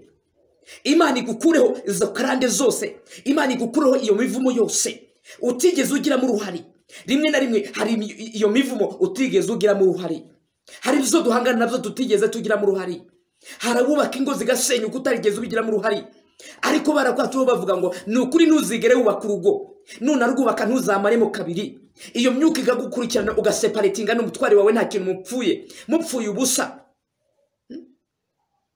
Ariko iyo ministirevo izina rya Yesu riraje ribohore rigarura ubuzima bwawe. Imana igiye gukora igitangaza. Imana igiye kukubohora. Iyo ministirevo iyo menigala kwa ijotike la sirevo bengorange yasi. Haleluya haleluya. Iyo menikiste izo bari baraguterereje byo guseparatinga gutandukana n'umutwari we nta kintu mupfuye mugapfa busa. Niyo munsi mwarimo mupanga bamwe muri mwe ariko ukeka arambwe ngo iyo arambwira ngo nagira ngo utangarize ngo uwo mugambi wari wafashe ureke mu izina rya Yesu. Uwo ni umugambi wa Satani kuko Satani yaragambire kutazigira ushakwa mu buzima bwawe. None Satani arimo araguterera muri ubwo buryo. Imana ikubohore kandi wumvira ijwi ry'Imana. Fata icyemezo usenga Imana mu izina rya Yesu Kristo. Mu izina rya Yesu Kristo ndaza gutanga nimero yanjye ya telefoni, ndaza kuyandikaho. Nuzankenera noneho nzabashe kugira ngo tuzavugane musengere neza, musengere uko uzifuza, ngwigire inama z'uburyo ki wasenga, ngusengera Imana kandi yaza kuguha umugisha mu izina rya Yesu Kristo Nazareti. Imana iguheze umugisha. Witandukana no mweshakanye, guma mu rugo izo karande zituma utandukana mu izina rya Yesu. So Yabesi rero igozi narimukurikirana gahinda, akurira mu buzima bugoranye, ariko aza kwisobanukirwa. Igihe kirageze ngo dusobanukirwe Imana twakiriye. Imana twakiriye irakomeye. Imana twakiriye azingura. Ndi umuhamya wabyo, nanjye ukundeba ukunda ubuhamya mu izina rya Yesu. Abenshi banzi bo baranzi, ntabwo abenshi umunsi umwe yenda tuzagira ikiganiro cyagutse mbefite abantu ruhande mu izina rya Yesu Kristo bakubwire ibizambwe byose, kuko ngiye finyamisha ubuhamya bwanjye, kuko nzaho Uwiteka yankuye mu izina rya Yesu. Iyi sura mfite ni ukubera Imana, ntabwo nayihawe nuko ari uko narindi, ahubwo ni Uwiteka wanyuhagiye angira mushasha mu izina rya Yesu Kristo Nazareti. Imana iguheze umugisha. kuko nayisobanukiwe ndasenga Imana inkorera deliverance na niyo umunsi ndacyasenga kandi ntabwo ndatuza mu izina rya Yesu. So Yabesi rero amaze kubisobanukirwa arasenga aravuga ngo Uwiteka birashoboka yo ministry level iyi mivumo biri muri amazina biwureho mu izina rya Yesu. Ile ministike Uwiteka gukureho iyo mivumo ndagusengera mu izina rya Yesu Kristo. Sobanukirwa impamvu ca muri ibyo bintu izo bigeragezo usengu usubisobanukirwe ubundi upfukame Uwiteka agiye gukora igitangaza mu izina rya Yesu. Haleluya. Imana iguhaza amahoro, Imana iguhaza uburame, Imana iguhaze ubwiza. Dorari imyuka yo gucenyuka kurondoraga imiryango yanyu mugacenyuka mugapfa mujyo Satani yarababariye imyaka. Izo ni ibitambo byagiye bitambwa ariko byiyambure mu izina rya Yesu. Mu izina rya Yesu hari izo karande zo gufungwa, abantu bagafungwa nta kintu bazira, bakicwa mu buryo butazwi, mu buryo mbese izo ni karande ugomba kuzisenya. Nimba ukirijwe mu muryango wawe utabarize mu mwuka Uwiteka agiye gukora igitangaza mu izina rya Yesu Kristo Nazareti. Rimwe na rimwe ugafunga ntacyo wazize ntacyo wakoze gusa kubera karande ikugendaho. Satani agaguteza icyangiro abantu bagakwanga mu kazi nta kintu mupfa nta kintu wakoreye, ugahora utocaringwa bagahora mbese ugahorana ubuzima bukakaye, ubuzima bushaririye. Najya ngutangariza ngo igihe kiraje kirasohoye ngo usenge Imana igusukira amavuta y'igikundiro mu izina rya Yesu Kristo. Akira amavuta y'igikundiro nimba uzize mu izina rya Yesu Kristo. Imana ndabona iguhama indabona iguhora ikuzitura ku ngoyi zose mu izina rya Yesu. Haleluya. Imana igumugisha. Yabesi rero arasenga ngo maze muri uko gusenga kwa Yabesi arimo atakira Imana yo ministry level ngo arasenga ngo maze Uwiteka akora ibitangaza muri we. Maze muri uko gusenga kwa Yabesi ngo maze ijwi ry'Uwiteka riramanuka kuri we ngo Yabesi Imana imukora deliverance idasanzwe. Haleluya. Imana ikora deliverance mu buzima bw'umukristo wese wizeye. Imana iraje ibigenze neza ikora deliverance nimba ubwizeye. Imana igiye ku remostikevo, Imana igiye kuri ibitangaza mu buzima bwawe nimba uzizeye. Imana igiye kukuhora mu izina rya Yesu. Ndagusengera mpagaze mu tware bw'intumwa n'abahanuzi remostikevo, ndagusengera nimba ubyizeye aho utuye muri izo bihugu bitandukanye mu wumva ikinyarwanda wese mu izina rya Yesu. Wumva izinyigisho nimba zigugira umumaro Imana iguheze umugisha. Imana yaza kukubohora mu izina rya Yesu Kristo Nazareti. Yabese muri uko gusenga ngo maze Uwiteka aramanuka. Haleluya. Iyo twasenze Imana inamanuka ku buzima bwacu. Iyo twasenze twumva ivugo y'Imana ngo maze Uwiteka aramuzura, ngo Uwiteka mukure cyangiro, ngo Uwiteka aramuhumanura, ngo Uwiteka ngo maze ngo Imana iramwonaringa, Imana iramuzamura, iramupromotinga, ngo imusumbisha bene se bose. Imana izagusumbisha amahanga mu izina rya Yesu. Niwumvirijwe ijwi Uwiteka ukumva ibyo Uwiteka yakubwiraga n'ukuri kwa Yesu. Najya ngutangariza ngo Imana izagusumbisha amahanga mu izina rya Yesu nk'uko ijambo ry'Imana yabivuga mu Gutegeka 2:28 ngo nitwumvire Uwiteka n'ukuri Imana izaduha umugisha. Na Uwiteka agiye kuguha umugisha niwumvirijwe ry'Imana mu izina rya Yesu. So Yabesi Imana iramuzitura izo ngo izikukurweho wa mukobwa Imana ikuziture bari baragutereje ikangiro kidasanzwe. Genda se we ntiwigeze unasambana, uri umukobwa mwiza waranirinze, urinira mwiza, ufite ibintu zose ku buzima bwawe, ariko Satani yagiye gukinira umupira, Satani aragufunga, Satani agugira ifuhe. Ariko mubwire ngo iyo ni imyuka ni imitwaro bagukoreshe, Imana igiye kugikuraho. Ariko sobanukirwa neza, ubanze ucengere ubaza amakuru neza y'umuryango wawe. Ese amakuru yizagera ikorwa ku buzima bwawe kuva kera kose nurangiza Imana igiye gukora igitangaza. Amen. Abenshi mugira ba fiancé mugira ba fiancé bakaza bakagenda kubeki ni icyangiro Satani yaguterereje icyo bagatanga amakuru mabi ku buzima bwawe. Ariko nusenga neza Imana iragukora deliverance n'ukuri. Ntibazongera gutanga amakuru mabi, bazaye batanga amakuru meza bavuga ngo n'ukuri uyu mukobwa afite ubwitonzi budasanzwe, ni umukobwa ufite discipline mu buzima bwe mu izina rya Yesu. Sobanukirwa demostic igihe kiraje ngo sobanukirwe mu izina rya Yesu. Icyo cyangiro uwo mwambaro wabikuru kuveho. Cyangwa se abenshi Yabesi Imana yamuzitura, nawe ikuziture mu izina rya Yesu. Kuva uyu munsi ndagusengera mu izina ry'Uwiteka Imana nkorera ikubohore mu izina rya Yesu Kristo umwami wacu. Yesu akuzitura kubohora. Wacuruzaga ugahora uhomba mu buzima bwawe. Izo rimwe nabyo rimwe na rimwe ku mukristo ntabwo ukwiye kujya gushora amafaranga utabanje ngo usenge ngo bazimana ikerekezo cyuko ugomba gushora amafaranga. kandi ikindi ntibazage bagushuka ngo uzanemo icyacumi. Oya, amafaranga y'igishoro watse credit urangije ujya kuyikoresha nabi rimwe na rimwe. Hari igihe natuvurushya ngo tubasengere ariko mwabigizemo uruhare, mwayakoresheje nabi. Rimwe na rimwe mukayagenda muyakoresha uburyo buziguye, ntuyakoresha icyo wayaherewe. Ariko hari n'abandi bayakoresha nk'uko babipanze, ariko Satani akabatezamo ibinyatsi, akabateza ibihombo. Mubwire bene data, amafaranga yose uzajya watira mu biganza byawe ushaka gukora business, banza usenge. Kandi iyo capital si ngombwa ngo banza utangemo icyacumi. Oya, icyacumi gitangwa ku nyungu, ntabwo gitangwa kuri capital, ntabwo gitangwa ku gishoro. Ibyo rero hari abakozi Imana bashuka ngo nuyabona uyavanye kuri banke ngo uzabanze uzaneho ngo uzane ngo dushime Imana. Uzashima Imana umaze gucuruza bimaze kugenda neza. Iyo uzibwirize wowe ubikore, nta cyaha uzabukoze, Imana izaguha umugisha. Ariko wishuka n'abakozi b'Imana, hari gito ariko abo sabakozi b'Imana babateza ibihombo gusa. Ntabwo ari abakozi b'Imana, ari abakozi ba Satani. Amen. So Yabesi rero arisobanukirwa, araboka. Nawe mu izina rya Yesu sobanukirwe uriwe, Imana irangize nihereko ikohore mu izina rya Yesu. Haleluya. Imana ibeheze umugisha. So ikindi najya ngutangarize ngo iyo usomye Itangiriro ibice 27 ku murongo wa 40 cyangwa se uzahere no ku murongo wa 30 wumva makuru nshaka kukubwira. Aya ni amakuru y'umugabo witwa Esau ndetse na Yakobo. Yakobo na Esau baravukanaga bari impanga.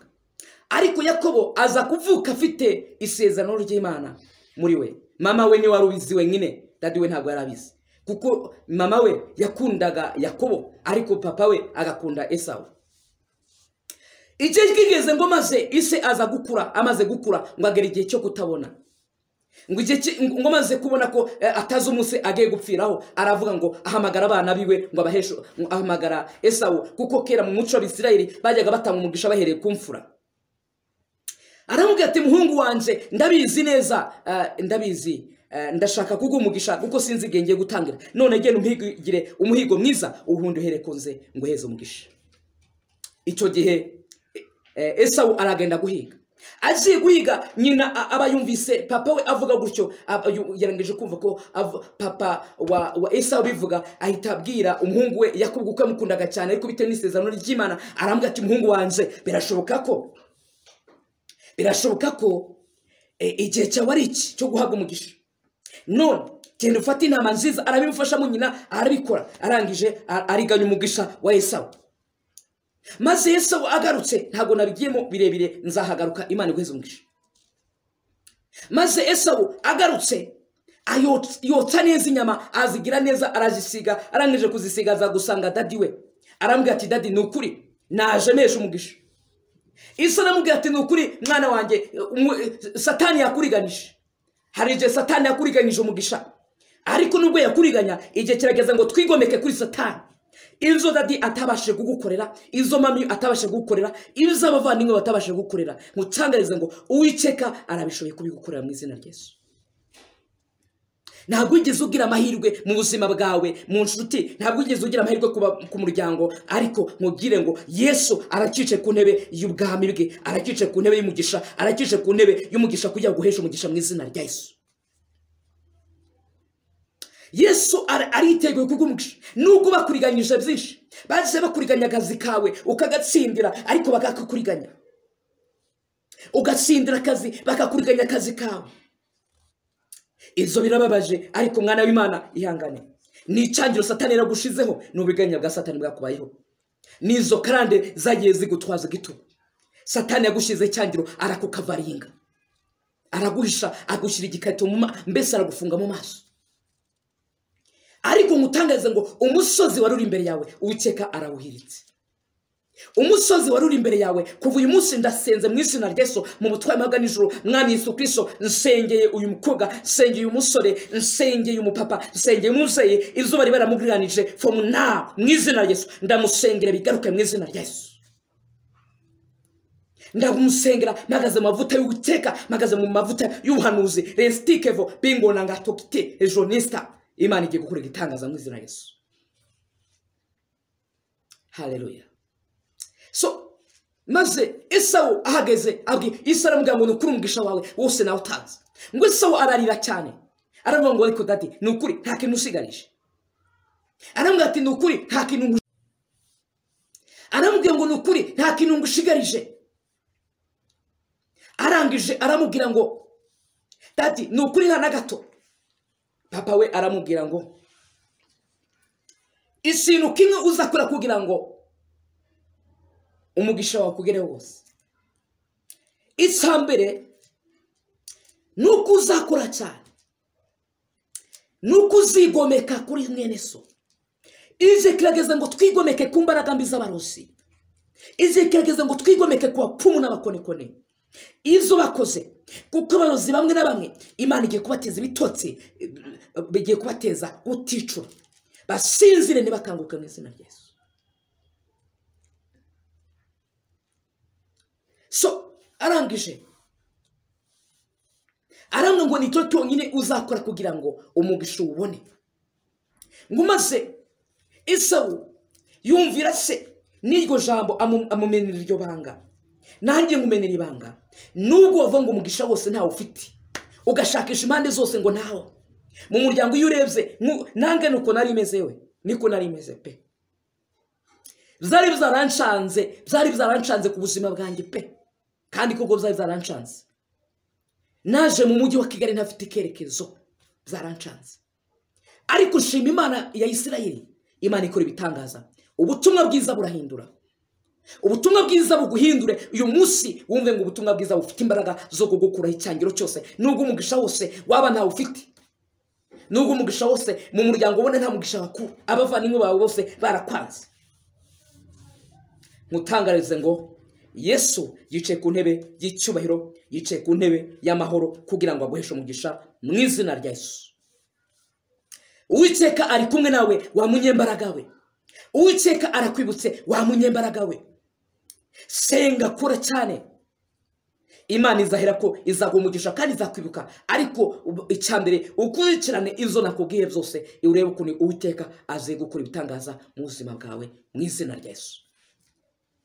So Esawu rero yaje kubona umugisha, ndetse umugisha mwinshi birenze nuko tubitekereza, kuko yakoze cyane, ndetse asaba n'Uwiteka aravuga ngo Mana nubwo murumuna wanjye yandiganije umugisha, ariko bishoboka ko wamesha umugisha mu izina rya Yesu. So witakaza iziringiro, witakaza icyizere, Imana igiye kukwibuka mu izina rya Yesu. Kora cyane mu izina rya Yesu, Imana iguheze umugisha. Ikindi ari ijambo riri hano mu gitabo cy'Imigani ibice 20, ibice 18, ibice 18 ku murongo wa 20, ku murongo wa 20 haravuga ngo ururimi rwiza nirwo ruhaza inda y'umuntu, kandi amagambo meza yunguka niyo amuhesha guhaga. Ururimi nirwo rwica kandi nirwo rukiza. Abarukunda bazatungwa n'icyo ruzana. Haleluya. Bibiliya iravuze ngo ururimi rwiza nirwo ruhaza inda y'umuntu. Najya gutangarize ngo rimwe rimwe wajyaga wiyatura amagambo yaho ari feke adafite umumaro ku buzima bwawe, nawe kuko wareba ubuzima bayemo ukabona ni ukuri. Rimwe rimwe abantu bakayakwaturaho. Bene data nkutangarize ngo hari somo nize bagita mu cyongereza rivuga ngo your words are creative. Amagambo yawe ararema. Kuva uyu munsi ururimi rwawe ntihakagire ijambo ribi riruvaho. Nimba ufite n'abana ntukabatureho nabi, tangira ujye usenga watura abana bawe umugisha. Ntuzongere kwatura abana bawe amagambo mabi ubatuka uko ushatse. Kuva uyu munsi ururimi rwawe izo wajyaga watura byose ngo nta kigenda, bizakomeye byose change your language. Hindura ururimi rwawe mu izina rya Yesu. Uyu munsi naga ngutangarize ngo Bibiliya yavuze ngo kandi amagambo meza yunguka niyo amuhesha waga. Amagambo meza tangira noneho nyuma y'kumvira ibyo Uwiteka yagusabye. Tangira n'ujye usenga uhanurira ubuzima bwawe. Ngutangarize ngo nta muntu w'umuhanuzi ukurenze. Kuko Imana dusenga twese iratwumva. Gusa dutandukanira buryo ki? Tugirana ubusabane n'Imana. Naho dutandukanira ariko twese Imana iratwumva. Ariko uyu munsi tangira ugenda uhanura. Nimba warangije kumvira biriya byose nakubwiye, tangira urebe ukuntu Uwiteka agiye gukora ibitangaza mu buzima bwawe. Uwiteka aje kukubohora. Uwiteka agiye gukora deliverance idasanzwe. Tangira uhanurira ibintu bizima ku buzima bwawe. Tangira ubicreating mu izina rya Yesu. Ubireme mu izina rya Yesu. Ureme umugisha mu izina rya Yesu Kristo. Udashinge mu buzima ubayemo. Kuva uyu munsi utangira uhanurira ubuzima bwawe. Urebe ukuntu Uwiteka agiye gukora ibitangaza. So ururimi rwawe rero rukoreshe neza. Your words are creative. Amagambo yawe ararema. Nimba wiyaturaho nabi, izo wiyaturaho bizakomaho. Ariko ni wiyaturaho neza, ayo magambo meza nayo azakubaho. Nimba wize Yesu n'umwami n'umukiza mu buzima bwawe. Abakristo tugomba kumenya ko amagambo yacu tukayarinda, ndetse tukamenya ayo magambo yose twatura igihe cyose. Imana iweze umugisha mu izina rya Yesu. Ikindi nshaka kukubwira, havuze ku murongo wa 21 ngo ururimi ni rwo rwica kandi ni rwo rukiza. Ururimi ni rwo rwica kandi ni rwo rukiza. Abenshi bakuvuma iyo mivumo bagiye bakoresha ururimi. Nawe kugira ngo ubohoke uzakoresha ururimi rwawe mu izina rya Yesu. Mubwire ngo akenshi nta muntu uzigera kubohora nutagira uruhare rwo kwibohora. Yenda ashobora gukwigisha nanjye nunampamagara nzokwigisha uburyo ukishobora kubohoka. Nanagusengereho ariko nutagira uruhare nawe ntuzigera ubohoka. Kuko uriyizi kuruta uko nkuzi. Mu izina rya Yesu. Izo unyuramo biruhije ntibigutera ubwoba. Uwiteka ari kumwe nawe agiye guhindura amateka. Mu izina rya Yesu. Imana iweze umugisha. So ngo abarukunda bazatungwa n'icyo ruzana. Ururimi rwa rukoresheje neza ruzana umugisha. N'umukazi ukora ururimi rwa ruzakuzana umugisha n'igikundiro. Ku mutware wawe uzakuzana umugisha. Ntabwo uzajya ubwira nabi umutware wawe ngo umusuzugure umufate nk'uko ushaka ngo undi nurangiza ngugire ngo arakuha nk'uko uzifuza, aragukunda nk'uko uzifuza. Cyangwa se uri umugabo nurisha agaciro madamu wawe ngo utekereze ko azakuha nk'uko bikwiriye. Ariko bagore mwebwe mukijijwe, bagabo mukijijwe, tugomba gutandukana n'ab'isi. Nimba umugabo wawe akugiriye nabi wimwishyura inabi yakugiriye, ahubwo mwitura neza. Haleluya. Iga kwitura neza umutware wawe, umudamu wawe, mwitura neza. Kuko Satani yateye mu ngo arazitera. Uretse ko nzagaruka kwigisha ibyerekeranye n'ingo, byose nzagarukaho mbigishe, mbibabwire neza, mbibasobanurire. Cyo genza bavuga ku ngo gusa, ariko Satani yateye ingo zifite akajagari gakomeye cyane. Ariko mu butangarize ngo ubu Satani azi neza kuruga iyo muhuje umutima nta kintu mudashobora kugeraho. Niyo mpamvu rero Satani yanga ubumwe. Niyo mpamvu n'itorero ry'imisi atubuza ubumwe, agatuteza mu rwangano. Umupasiteri akapagamanya umupasiteri mugenzi we, akamuroga, akagira gute, kubera ko Satani yanga ubumwe. Ariko dusobanukirwe neza abakozi b'Imana. Waba usengera muri ADPR, waba usengera muri Restoration, waba usengera mu nsengero zitandukanye zose ziriho muri New Vision Pentecost Church, itorero kugira ngo rigire umugisha nuko ryakoreraga mu bumwe. Ariko umunsi muragambanirana. Ubona mwene so ntibifuza ko azamuka. Ariko ngutangarize ngo icyo Uwiteka yagambiriye kizasohora kuri umwange umukunde. Kizasohora. Kuko inzira zawe si zimwe n'iz'Imana, kandi iz'Imana si kimwe n'iz'abantu. Nasenga akabamo neza Romene Kriste, Imana izamuha umugisha, izamuhumura uburame. So rinda rero ururimi rwawe inshuti, urukoreshe neza, wature neza ku bana bawe. Imana iguheze umugisha. Muze gusoma ibizanditswe byose. Bibiliya iravuga ngo iyo usomye Yesaya ibice 54 ku murongo wa 17 hava ngo kuko ari nta ntwaro nini baciye kukurwanya izaga ikigutwara. Mwene data nitusobanukirwa biriya byose nakubwiye mbere byose ukabikurikiza, Bibiliya avuga ngo nta ntwaro nini baciye kukurwanya izaga ikigutwara. Birivuze abo barozi bose bagutera gugoba, nkubwire ngo nta ntwaro nini baciye kukurwanya izaga ikigutwara. Niwumvira ijwi ry'Imana rikubwira uyu munsi, nusenga neza ukumvira Imana, nta ntwaro nimwe baciye kukurwanya izaga ikigutwara. Ndetse n'ururimi rwose uzagukira gukuranya uzarutsinda mu izina rya Yesu. Kuva uyu munsi Imana iguye gutsinda nda indimi za kurega ibinyoma.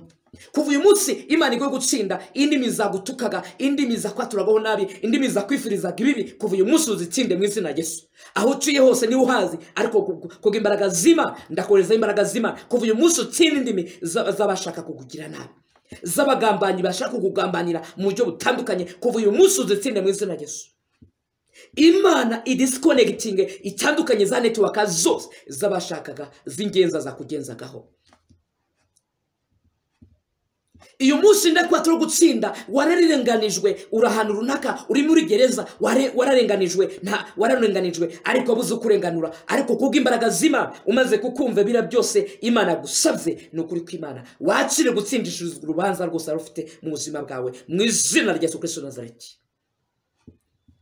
Wacuzaga bikanga, ariko kuva uyu munsi numvira ijwi ry'Uwiteka ugakora ibyo gukiranuka, ndagutangariza mu izina rya Yesu, kuva uyu munsi Imana iguhereze icyerekezo kizima. Nuko urabyemere, Imana igusuka amavuta, Imana igusuka ubutsinzi, Imana igukura icyangiro cyose wari warambaye. Kuva uyu munsi gikukurwaho mu izina rya Yesu. Niko menestikevo, niko musengera kubwa imbaraga z'Imana wakira ubutsinzi mu izina rya Yesu. Umuririmbyi yararinze aravuga ngo twaratsindishirizwe, ubu ndi umutsinzi. Uri umutsinzi numara kumvira ibyo Uwiteka agusabye, wakira ubutsinzi mu izina rya Yesu. Ikindi ijambo ry'Imana nusoma hejuru gato ku murongo wa 15 havuga ngo hari bazaterana, ngo ariko singewe uzabateranije. Abagome buri munsi baraterana, abarozi baraterana, abapfumu buri munsi baraterana, bakohereza ibitero bitandukanye. Ariko sobanuke icyo Uwiteka agusabye. Biravuga ngo ariko ngo nubwo baterana singewe uzabateranije. Abo bose baterana si Uwiteka kubateranije, ntabwo Uwiteka bifite mu ruhari. Niyo mpamvu Uwiteka azabatandukaniriza mu nzira zose zishoboka. Bazagwa imbere yawe bazire wowe nusenga neza ukumvira Imana. Kuko rimwe na rimwe wajya gusengeramo ariko udahagaze mu kuri kw'ijambo ry'Imana.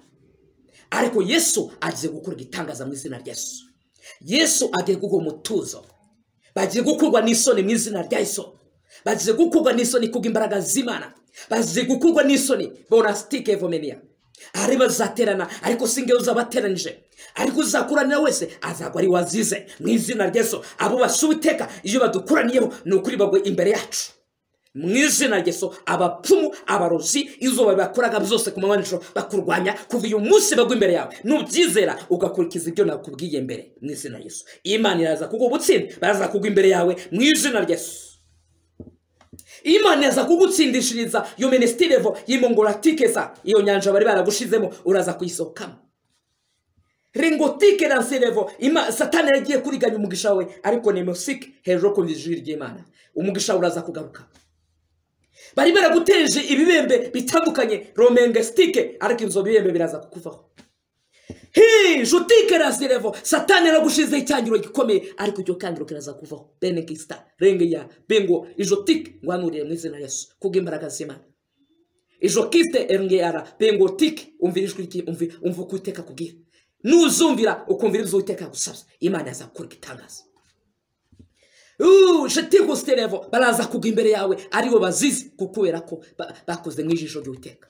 Iyo duhagaze neza mu ijambo ry'Imana numbatangaze bene data, iyo uhagazeranye neza n'ijambo ry'Imana, uhagaranye na Yesu neza, iyo bakuvuze ni Yesu babe bavuze. Niyo mpamvu Uwiteka aje kukurwana intambara, Uwiteka agiye kurwanira intambara abera bose, abera batuye mu bihugu bitandukanye, Uwiteka agiye kubarwanirira mu izina rya Yesu.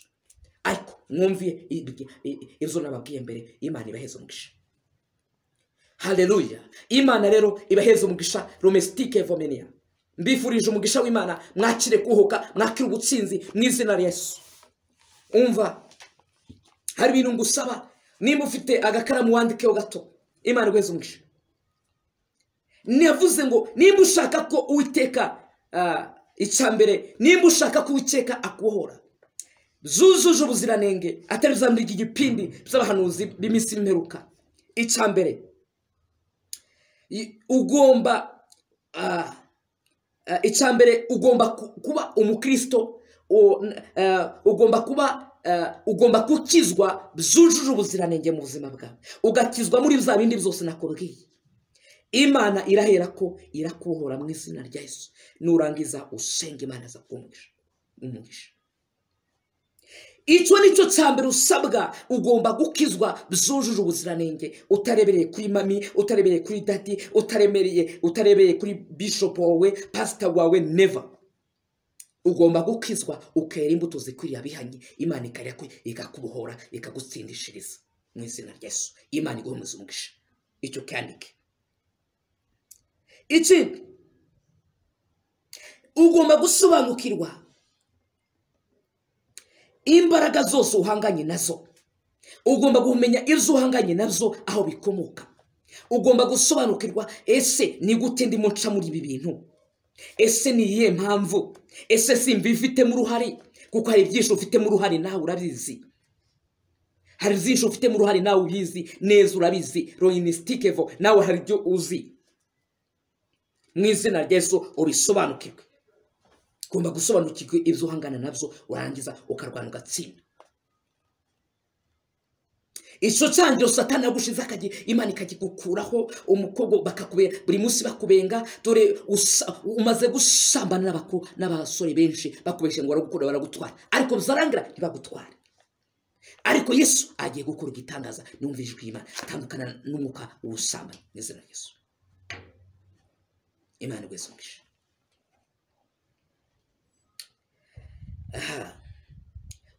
Ikindi, ugomba gufata ibihe ibyo gusenga.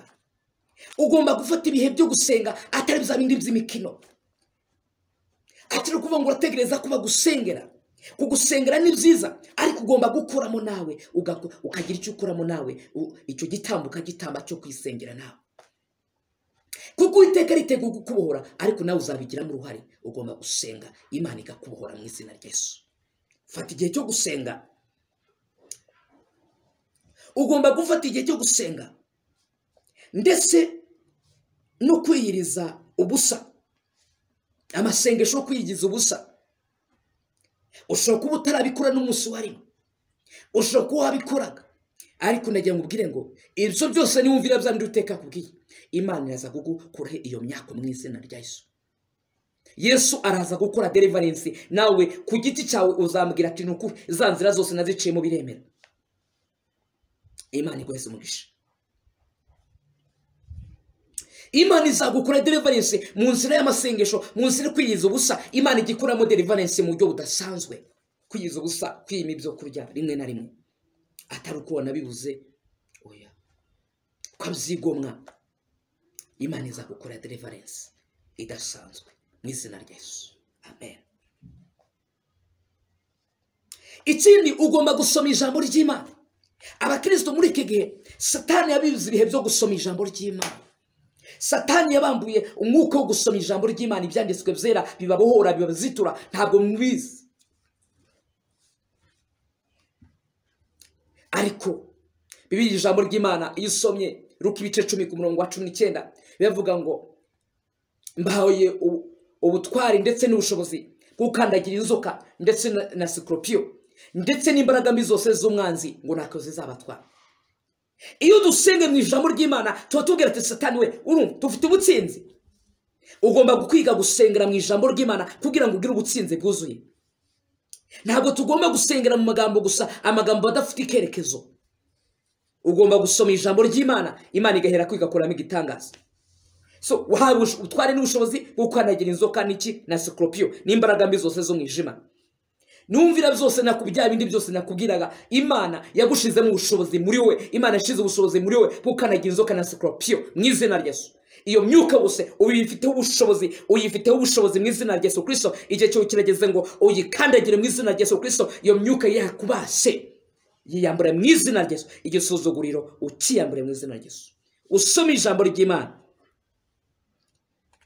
usenge usoma ijambo ry'Imana uribuka Satani agerageza Yesu mu butayu Matayo ibice 4 Yesu nta yindi ntwaro yakoresheje ijambo ry'Imana arambwira ati Satani handitswe ngo mwene data Satani azibyanditswe byinshi Satani si umuntu kurwanya imyuka iyi myuka tuhangana nayo ntugire ngo ni imyuka iraho gusa ni imyuka ifite ubushobozi ifite imbaraga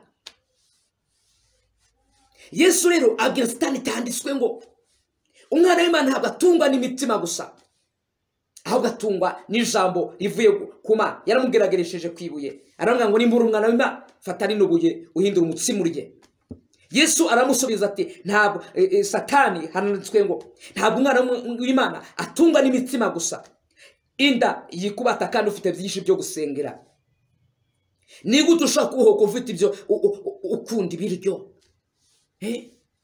usenga ngo Imana ikubohore ikugire neza ige neza umutware wawe uzira amahoro mu rugo rwawe mbese mubashe kubona umugisha ni gute ukunda kurya ugomba kwiga kwiyiriza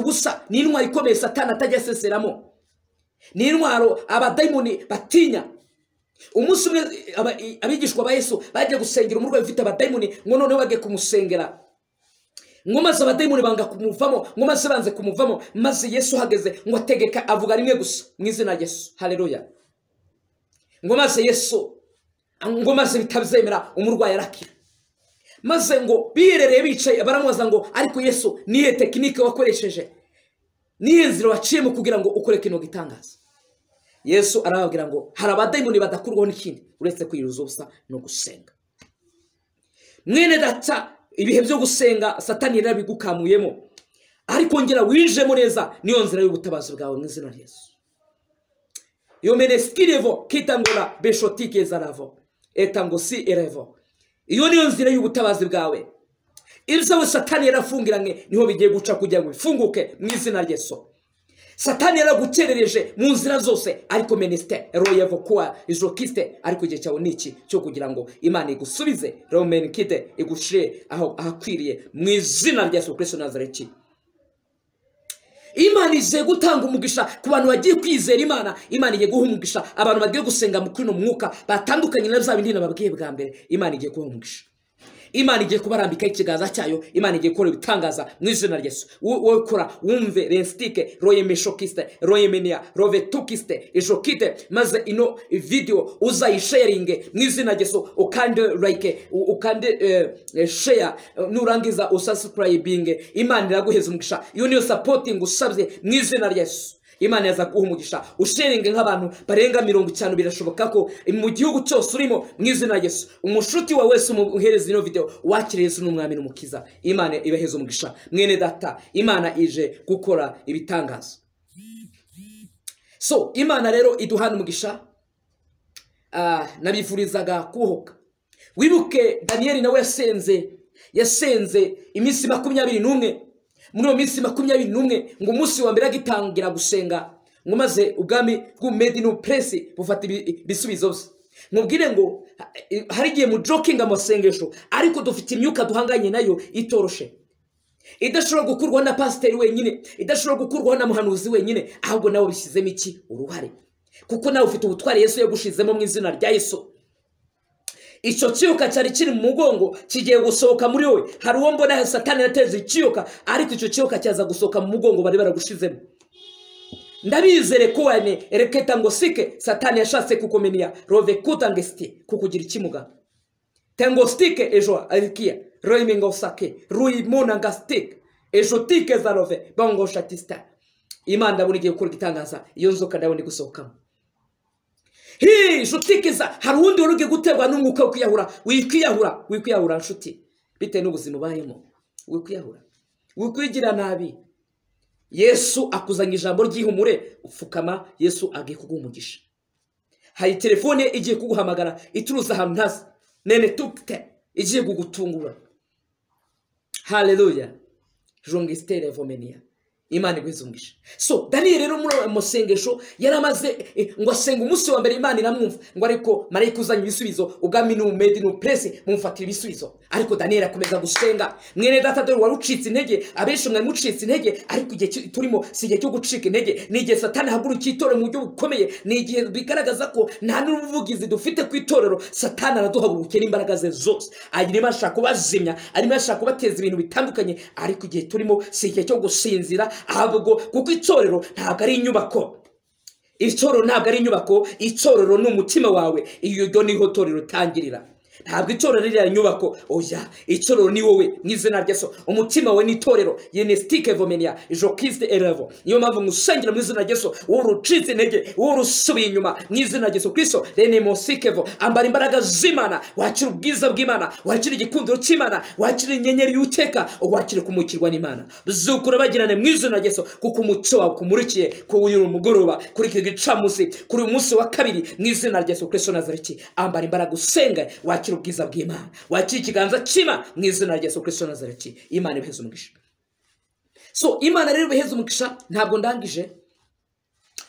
ndangije iki cyigisho, nzagisubiraho, ndagisubitse. Ariko wumve ngo inzira yo kuhoka nizo mukiye. Ntabwo nkoze conclusion cyangwa se conclusion, kubera ko ndangije. Nzosubiraho ntongere nge mu neza, kuko ndashaka kubigisha uburyo ki Imana ishobora kugutwikurura igakubohora, urushako rwawe rukabohoka, Imana ikaguha umugisha. So Imana rero ibaheze umugisha, ibagire neza aho mutuye mu bihugu bitandukanye. Ndabakunda, ndabasengera mwese, ndabasengera. Uzajye ushyiraho komenti hasi aho. Kandi kindi wifuza kumpamagara ku munsi wa gatanu, nabwo nditeguye, uzampamagare mbere yuko saa 5 zigera. Uzampamagare kuva saa 4 kugeza saa 7. Uzampamagare, Imana izagumugisha. Nguhaye iyo ntuzi, iyo opportunity. Numfite ikifuzo, abari hanze uzajya umpamagara kuri WhatsApp, cyangwa se nimboro uburyo bundi wampamagara. Abatuye mu Rwanda wampamagara kuri telefoni nguha mwizina rya Yesu Kristo, ndaza kwishiraho hasi, uraza kwisangaho. Imana ibeheze umugisha w'Imana. Ndabakunda. Reka ndangize senga isengesho ryo kubasabira umugisha w'Imana ku bantu bose bazumva kino kigisho. Ndabakunda.